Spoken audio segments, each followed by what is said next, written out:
What's going on, boss ladies? I am so excited this morning. I get to talk to a rock star, Miss Jennifer Meeker. I don't know if it's down there, up there, over there in Arizona. She's with Keller Williams, guys. Look, their team is rocking it. 49 transactions closing out the year. I am so super excited to be able to have the fabulous boss lady herself, Miss Jennifer. Introduce yourself, tell the folks a little bit about you, and we're going to get this party going. Sure. So my name is Jennifer Meeker. I actually been in real estate a little over 5 years. I came from a background as being an award-winning chef, so totally different change. Been in real estate over 5 years. I have had a part-time buyer's agent, but I have a full admin staff, operations manager, TC and stuff. Looking for another buyer's agent, but we're set to close about 49 this year, probably about 7 to 8 million, which is a huge up from last year. I think we're over 300% or something, 350% from last year as far as sales. So it's been a busy year. So. That sounds like an exciting year. So is this a new thing for the team, for you? Or what role do you play in the team? So I've been up to this point handling listings and sellers and buyers. So I usually carry anywhere from 25 to 35 listings at all times. So I'm definitely listing oriented. But I do work with buyers too. So we close probably, I think, about maybe almost 30 buyers and I think about 20 sellers or so. So it's pretty even across the board. So I work with both. So I'm more of the hands-on, going out with the customer service, being with the clients, that kind of thing. So my operations manager, who just came on board, because I've had some transition, she just came on board, and so she's actually going to handle the CRM aspect, Facebook. A lot of my business comes with referrals across the country from other agents. So that's a big part of my referral network. So she's going to handle a lot of that. So my kind of role is being out there, creating leads, being with clients, selling houses. So I almost fell out of my chair. I'm holding about 25 listings at any given time. So, okay, look, I know the ladies they're going to kill me if I don't ask a certain question. So, Sure. Jennifer, you got to bear with me because they rough. The boss ladies on Real Estate Ladies Rock, they rough. So, look, let me ask you, so how many total team members? Let me go back. Okay. When did you decide to say, I'm not going to cook no more as a chef? So this is actually, I had a long journey there. So I was a chef from 1999, volunteered in 1998 till about 2012. I gave it up in 2012 and ended up having a restaurant in East Texas. Did not do well, lost a bunch of money, actually filed bankruptcy. So this was filed bankruptcy, got rid of my debt, had a foreclosure, everything. And then I'm like, I'm going to go into real estate. And it was more of a hobby at that point because I was not getting the training that I needed from my previous brokerage to know how to run my business properly. So when I moved over to Keller Williams, it was almost 3 years ago. That was just like a light bulb went off. I was like, wow, this is amazing. So then everything just kind of fell into place from there. But it's having the mindset, to be quite honest, to really be able to get past that whole thing with being through the bankruptcy and the foreclosure, and then being able to kind of reset your mindset and then go back into it. So it's been a long journey. So I'm probably a more unique story than most because I've been through a lot, and to bounce back's been amazing. So awesome. All I was thinking about is Hell's Kitchen. I was like, oh yes, I love that show. I love it. Okay, so that's an interesting story. See, like, guys, everybody have a story. We didn't just look. She didn't just fly up there and just landed closing 49 deals a year. So let me ask you, how many people on your team? So I have two currently. So we have a TC, an operations manager, looking for a buyer's agent. Haven't found the right fit yet. So hopefully someone's watching from Tucson, Arizona, and they want to be a buyer's agent. But my goal, I heard that. So my goal for 2019 is to get a buyer's agent on board and possibly a listing agent. My long-term goal for 2 to 3 years out is to step away from production, so almost take it up to a 7th level real estate agent, following the MREA guidelines. Taking it to that level and kind of stepping back. You know, being previous career and stuff is pretty physically demanding, so I've been doing that since I was 17. So I'm kind of ready to maybe be more involved in the business aspect of it and building that, and also coaching and training buyers agents and listing agents to be successful. So that's kind of more of my goal, my long-term goal. Awesome, awesome. Let me ask you, I don't know if you can see on your screen, Yes. the top level, slide down a little bit. Okay. There you go, right there. Hello. Okay, guys. I just wanted to make sure I see all of the fabulousness. Okay, so let me ask you, why a team for you? Why did you decide to go for a team? So I am pretty much at my threshold. So, you know, you go in waves. You hit your threshold, you push through it, you hit your next threshold, you push through it. I'm at my threshold now. So I unfortunately cannot handle more than what we're doing. Just because there's not enough time in the day to be able to facilitate more and really provide excellent customer service.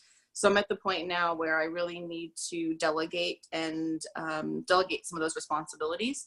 And the easiest way is to do a buyer's agent, because that unfortunately requires more time, more hands-on showing houses. I love working with buyers. I actually prefer it more than sellers, but it's just not something that's feasible with the volume that we have and the goals we have for next year. I won't be able to really give it the excellent customer service that I need to. So that's the next step in the team.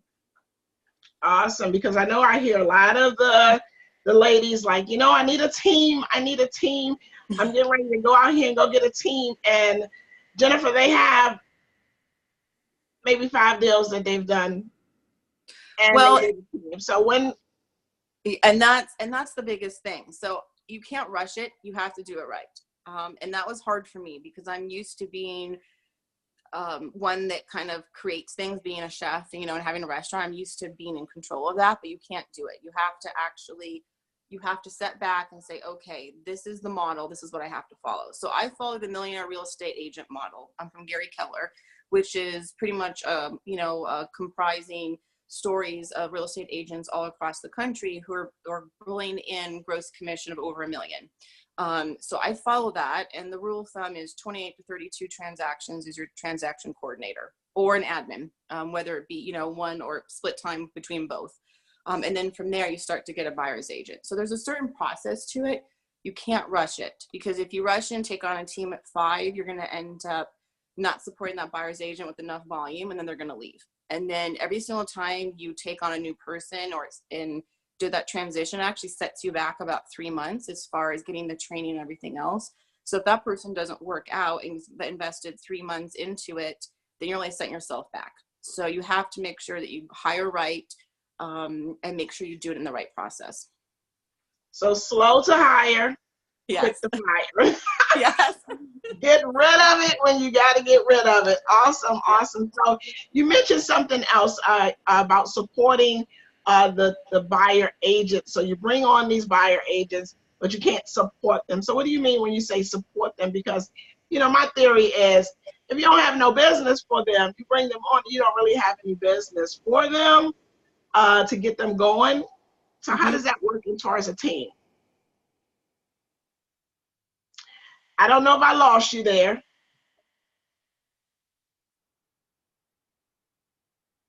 Well, Jennifer is going to come right back. I don't know, anything with the internet. It always happened. It always happened. But what I want to say is that for you boss ladies, is that basically what I was hearing as soon as we get Jennifer back, that I was hearing is don't rush in getting saying that it's awesome to say you want a team, but don't rush in building your team up so fast that it's going to fall anyway. So if you don't have the structure right, it is not going to work. So I always say slow to hire, quick to fire, because you get somebody in there that is not producing they don't really understand. I got you back, Jennifer. I was over here doing some coaching lessons. So, so look, some training lessons while we lost you. But what I was sharing with the ladies was what you were saying is, be slow to hire, to building that team up. But let me ask you what I was trying to get from you before we got off the call was supporting your buyer agent. Because, I get new agents as well experienced and say, oh, I'm going to do my team, but they don't have enough, what I'll say, people in the pipeline or anything that the buyer agents could work. And a lot of times, how do you support your buyer agents that way? Are you on mute? Unmute yourself. Okay. It's okay, guys. We're going to get it together. It's a little microphone at the bottom. There we go. Okay. Sorry, I had to switch to my phone from my iPad. So we're working here. So that kind of hits the nail on the head. I mean, that's why you have to follow a model. You can't sit there and rush it, because if you don't have enough business to take on a buyer's agent, then that's where it comes into the supporting them. It's your job as a team leader, if you're running a team, to be able to give them ample business and the tools to be able to be successful. And if you can't do that, then you're doing them a disservice. So you really have to follow that model and be able to have the leads in place in the pipeline. If you're not doing more than 32 to 40 transactions a year, then you should not be having a buyer's agent. Ms. Jennifer, can I ask you this question? Can you repeat that really, really loud? It's really loud and clear. If you don't have the business, can you please repeat that again? Yes, if you are not doing 30 to 40 transactions yourself, then you should not be hiring a buyer's agent. Because isn't it that I thought this was the rule, that you should be supporting your buyer agent with, you should have enough business that it will get them going, because a lot of people are like, well, they're going to do their thing. They're going to go out here and get business. And when a buyer agent comes on a person team, they get frustrated because they don't have any business. Exactly. Because it's your job as a team leader. Now, it's also the job of the buyer's agent to be proactive and to go out and to bring up business and be involved and do open houses and do that. That's their duties. But as far as a team leader, it's your job to have the leads, to get them going, to educate them and teach them to go out there and get those leads. But if you're only doing 5 transactions a year, you're not running your business. That's how it is. You're a hobby. You're not running a business. If you're doing 30 to 40 transactions a year, you're running a business. So there's a big distinction there. And in my opinion, it's irresponsible, because you're in charge of that person. You're taking on their financial security in your hands. So if you only have 5 or 10 transactions a year, then you are doing definite injustice to that person, because you're not able to give them the financial freedom that they could be having. So you have to follow the model. You can't rush it. So guys, I hear that. Go get that book if you're even thinking about doing a team. The MREA book by Gary Keller, best book out there thus far. It is the hands down, especially if you're trying to build a team. Okay, let me ask you this last one on the team thing. So what is that ideal buyer agent? What if you had to, what are you looking for in a buyer agent? Look, you got the platform because you got all these boss ladies there. Maybe somebody from Arizona. Yes. What are you looking for, Miss Jennifer? So we actually at Keller Williams are really big into DISC profiles or KPAs. So we're more into determining what the strengths are as far as personality, because a buyer's agent really should be a specific DISC type, because buyer's agents are more patient. They're more hands-on. They're more, it's just a different mindset. A lot of high Ds. So D is the driver. So the high D is the one that drives you, someone that's intense, that goes, and that kind of thing. So certain personalities work well for a buyer's agent, but what I ideally look for is I look for someone who's looking for a full-time position. Taking on someone part-time is going to kill you, because you're going to spend all that time training someone, and then they're only going to be there 20 hours a week and do 1 transaction. That is not what you're looking for. If you're looking to up your business, you need someone who's going to do full-time. You need someone, I usually say they have to close 2 to 4 transactions a month. So that's their minimum. They have to do that. They have to be able to be a self-starter. So they have to be able to be tech savvy as well. Facebook. We have other different programs, so Keller Williams, that you have to be able to do. So just being able to get on there and being able to produce, being able to go out to events. It's not just open houses, it's going out to events. Events is where you can get leads too. So being proactive and going out to those, being willing to learn, you know, have an open mind. A lot of people will say, well, do I want to hire an agent right out of school? You know, and there's good and bad to that, because you have someone who's a blank canvas that you can mold, but you also have to train them from the beginning on. And you have to be able to have the time to do that. But if you're doing 30 to 40 transactions a year, you probably don't have the time to really be able to train them properly. Not unless you're out of production, you're you know, a third or fourth level agent and you're stepping away. So you want someone who's got some seasoned, a little bit seasoned behind them, and just someone who's a go-getter, who resonates with your ethics and morals. Anyone can be a buyer's agent. It's finding who fits your team, and who fits your ultimate goal. Everyone should have a big why, and that's a big platform of MREA and taking bold trainings. I've been through bold 3 times at KW. It's all about your big why. If your big why resonates with that person, then that's a great start. But it's just, you just have to find someone who has the same values as you. Absolutely, absolutely. Okay, so balance, because managing a team, managing your life, and you know, just having some sanity. I'm not gonna lie, just having some sanity. How do you manage and balance? You know, do you take a day off? Do you have office hours? Well, and up to this point, I've pretty much been doing everything myself, and I am definitely burnt out a little bit, you know. So that was why I identified the problem and knew that I had to get someone stronger in the office. Even though I have a wonderful TC who's been holding stuff down, she's not licensed, so she's limited on what she can do. But she's incredible. It's been a huge support in what I've done. But getting the operations manager on board, someone who has ran a team, and that team that she came from does anywhere from 11 to 20 million a year in sales. So that was definitely someone who's used to that dynamic and that support.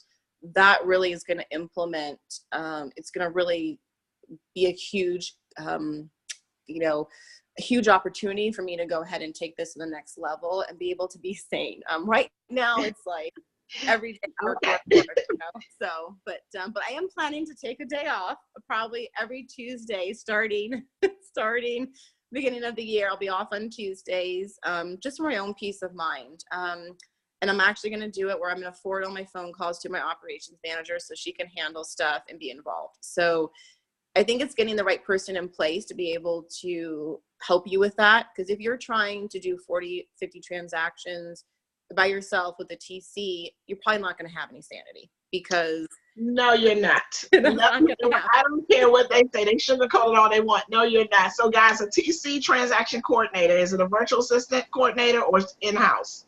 She's in house. Okay, awesome. So, operations manager, licensed agent. How did you come about your? Are they typically the licensed agents and they're just running the team? They're like second in command of you, right? Yes, correct. So you probably want to have one person licensed at least on your team.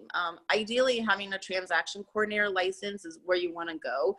Doesn't have to be, because there are a lot of things they can do without being licensed. But you want to have at least one person licensed that can also talk to clients. So it's about creating that system of that follow-up and customer service. So if you're out there and you're in the production, you're doing everything, that actual operations manager can step in and also put out fires. They can go ahead and talk to clients. They can also go ahead and do a pre-qualification for your sellers. I mean, everyone should be doing this, but everyone should be vetting their sellers and buyers anyways. And that operations manager can allow you to do that. They can, typically when you have a seller come in, and this is kind of going to go a little bit off topic, but when you have a seller come in, and they want to go ahead and list their property, you should be sending out a seller's packet prior. You should have someone who's a licensed agent on the phone asking them questions. What's their motivation? That way, you know, when you're going, how you're going to be able to handle that conversation and take control of it. So that person also can make a better experience for your client by supporting you in what you're doing. We're really the face. We get to that level of having so many transactions. We're really just the face of the company. So we're the ones who are the PR, so to say, you know, and everyone else is the one who facilitates the smoothness behind it. So I Yeah, I think love that. I love that concept because I met an agent some years ago. He said, well, you know, I never go to, like, he was doing he was doing short sales, and he was okay. like, you know, I never go to the house. There's no need for me to go to the house. He said, you know, they came to the office, but one, it took that tension away from them having Yeah, to do the short sales. So they came into the house, and I mean, came to the office and signed papers and stuff. And because all he had to do was send the photographer over or send somebody over. I just thought that was okay. But I understand having other people in place. So when you do go to the listing, it's like all kind of like it's already a done deal. All you're doing yeah, basically now is explaining, you know, the market, the statistics, the numbers, and getting the contract done. Like exactly.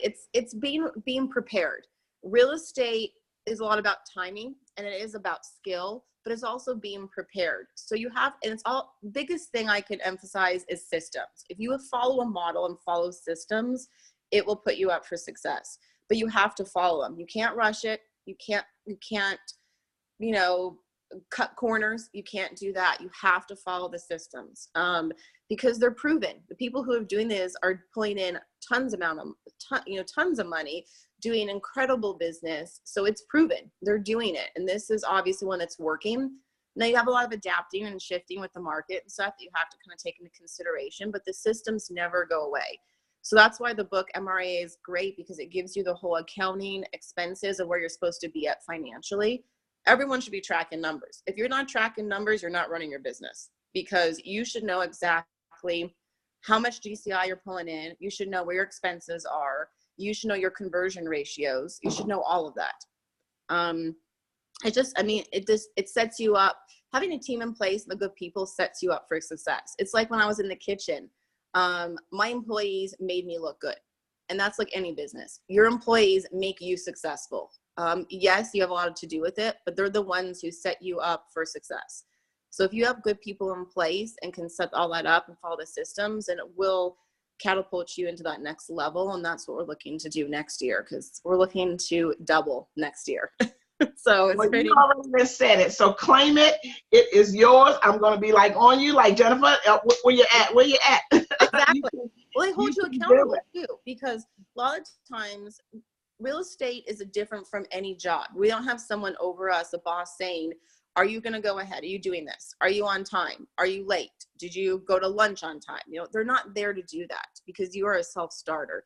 So if that's something that you can't do, then you know that if you want to take it to the next level, you have to be in a position where someone's going to be able to keep you on track and keep you organized. I'm a self-starter to a certain point, and then I need someone to say, okay, where are you at in your schedule? Have you managed this? You know, put it in your calendar. Do you have enough time? What are we doing? You know, so I know that I am more successful in that environment when someone's structuring me. So I just know that from being in the kitchen, because it's just a little bit different, you know, on how that whole environment works.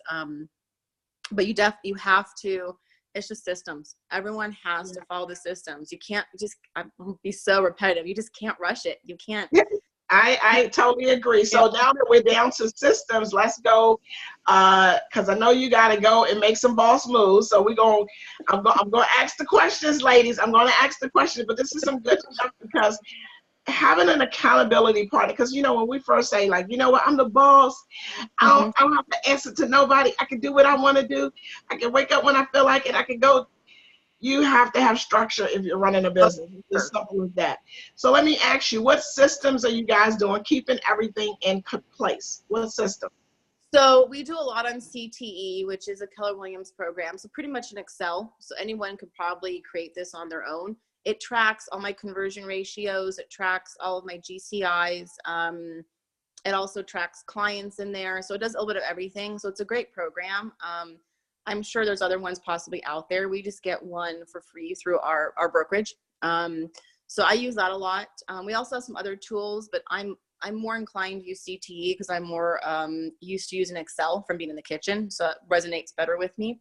I have a bookkeeper who comes once a month who says, you know what, this is what you can take this month. Just because you have money coming in doesn't mean you should be taking it all because you're running a business. So this year I set up my LLC. We're putting myself on a salary. And when she comes in and says, this is your gross commission this month, this is what you can take for a salary. That's running a business. Because I wonder this, Jennifer, I wonder if everybody did that, that concept, and to see how much money they really made and how much money they really have to spend. I guarantee you they'll get out there and work, because that $5,000 check you thought you had, but you can go and spend the whole $5,000 when you realize that out of that $5,000 you might really only have $750. Well, exactly, because you need to know your cost of doing business, So just because you pull in 5,000, you lose 35% of it roughly to taxes, depending on your tax bracket. You're also going to have whatever fees you pay to your brokerage on top of that. You're going to have your admin TC fees. You're also going to have any office fees. We pay for an office. So you're going to have all that by said and done. So you have to know your operating expenses to be able to understand what you can take. So it's not like, oh, I made 10,000 in gross commission this month, I'm going to take all 10. You have to leave, the rule of thumb is to leave 2 months worth of operating expenses in your business. That's what you want to do or build up to. So that way, if something does happen, you have a slow month, you have enough to get through it to pay your staff. So it's running the business, not letting the business run you. And unfortunately, a lot of people don't realize that they don't look at it as a business. We are running a business. We are independent business owners. And as women, we need to be able to do that efficiently and really know what's going on. And so I have a bookkeeper. I have a CPA, but I have a bookkeeper who comes in once a month. My operations manager is working with her to ensure everything's on budget, to make sure that we are, if I have a bad month and I can only take $2,000 and I'm only taking $2,000, and I better figure out a way to pay my bills, because the business comes first. So I do that with the systems. I follow a lot of the MREA.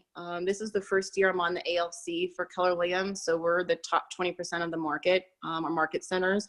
So that's going to be a big influence on getting back to the systems, implementing some of their training opportunities for other agents and stuff like that. So it's, but we follow, it's just about, I'm very much a list person. So we have lists for risk reduction. So every single time a file comes in, my TC has a list that she has to follow, so she knows what documents she needs.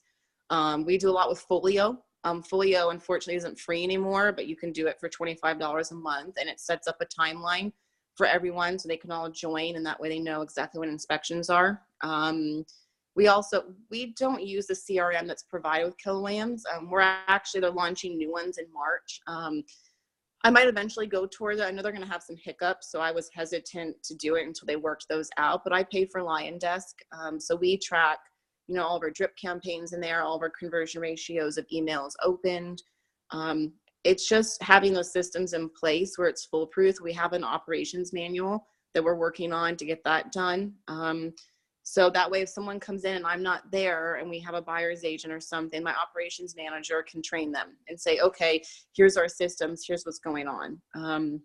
You just got to run it like a business. We're amazing business women. We just need to be running it like that instead of having it run up. Absolutely. We rock. Yes, we do. And you're so right. I'm going to ask you 2 questions, but you're so right when it comes to, I think this is my personal opinion, guys. I think the reason why most real estate agents fail in the business is because they didn't run a business. It's not that they didn't fail to not knowing their job. You know how to go do a listing, you know how to talk to people, you know how to do all of those things. What we failed at was we didn't know how to run a business like a business. You can say I'm a business owner, but as you were saying, I have things in place. I got an operation management book.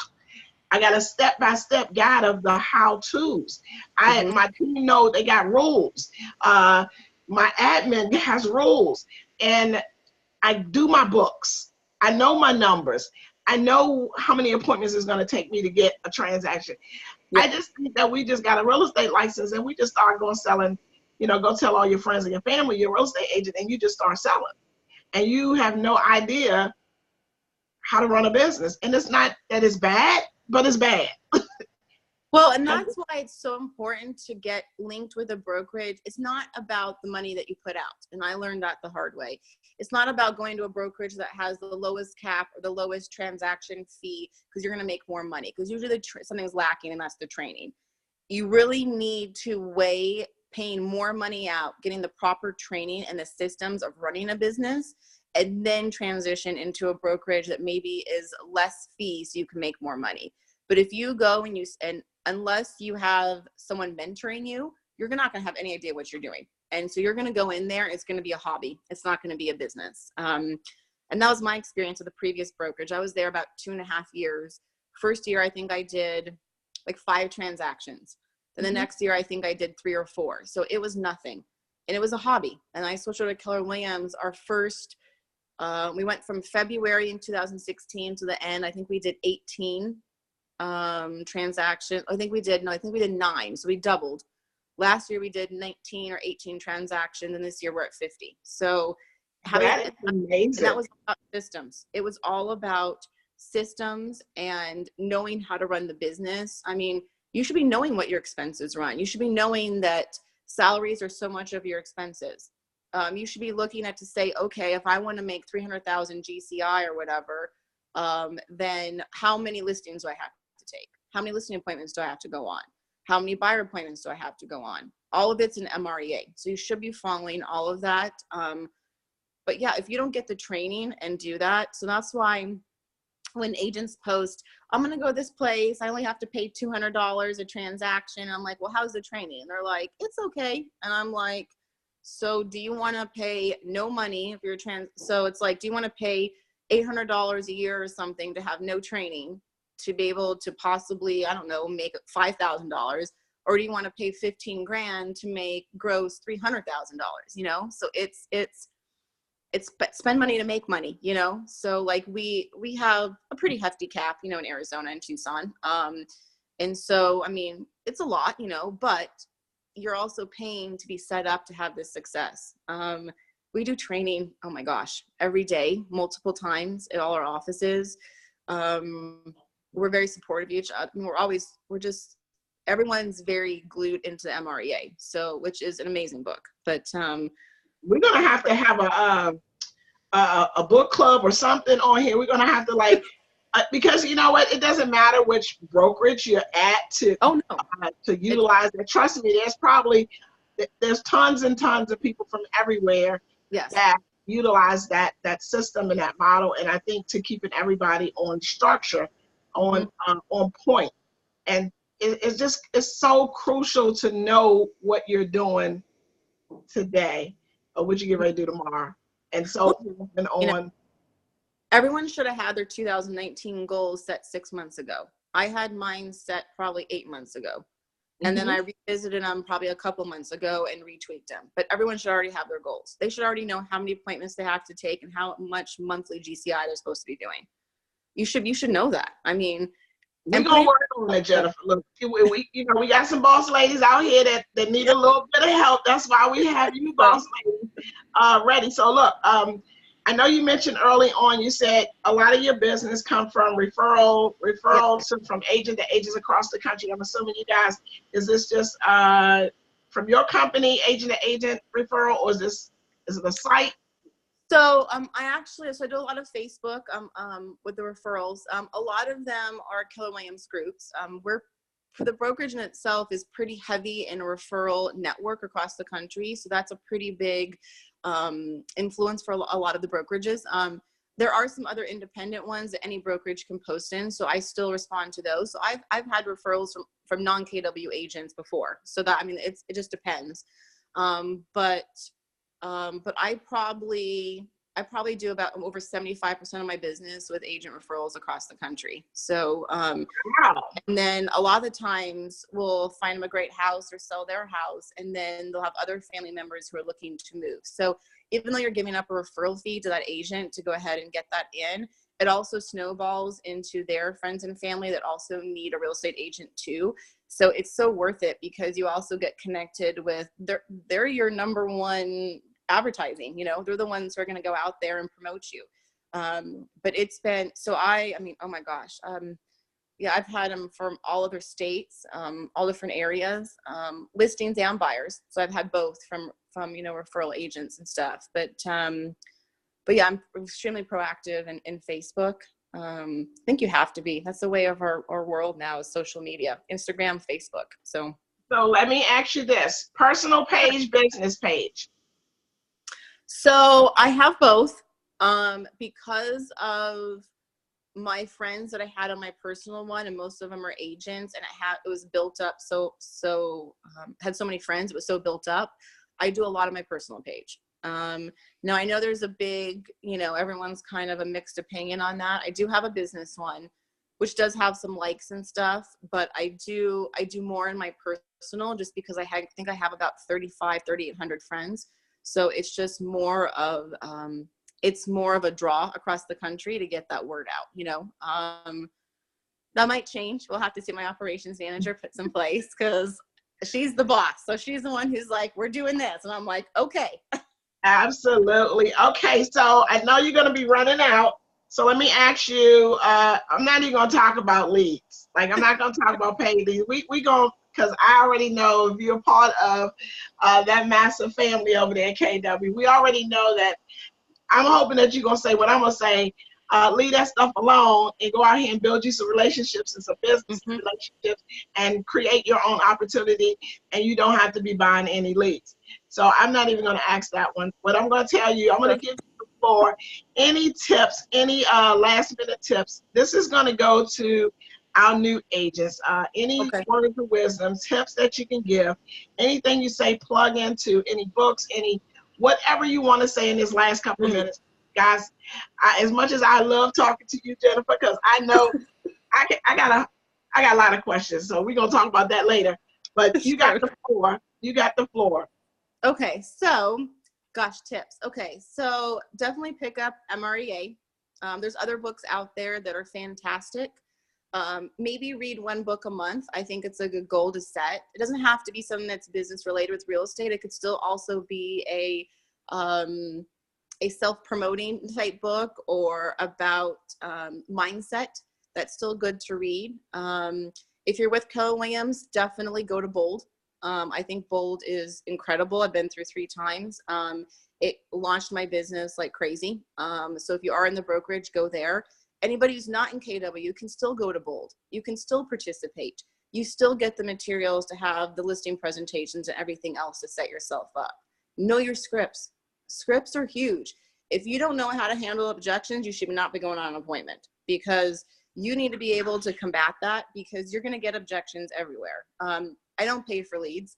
I might pay for the dialer and go expired and cancel, because I've had some success with that, but I don't pay for any other leads. So you should be going to an event or 2 events every weekend, not just open houses. So you should be going out there, and you should be getting connected with people, and build those relationships. And do not be hiring a buyer's agent if you're under 30 transactions or 40 transactions, because you're just going to be wasting everyone's time at that point. So. Awesome. So look, I'm trying to get my notes over here of what you not to do. So all of my new agents and whatever, this is a wonderful business. Like, we have an awesome business. We get to bring dreams to reality with a lot of people, and I'm just so happy that I get to connect with you guys, and I appreciate you, Jennifer.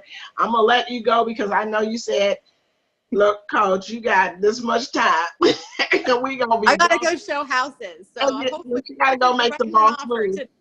Right. So look, guys, as I end all calls, and Ms. Jennifer, hold on before you hang up.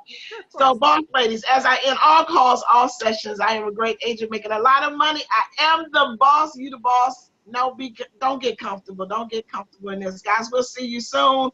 And bye. Bye, everyone. All righty.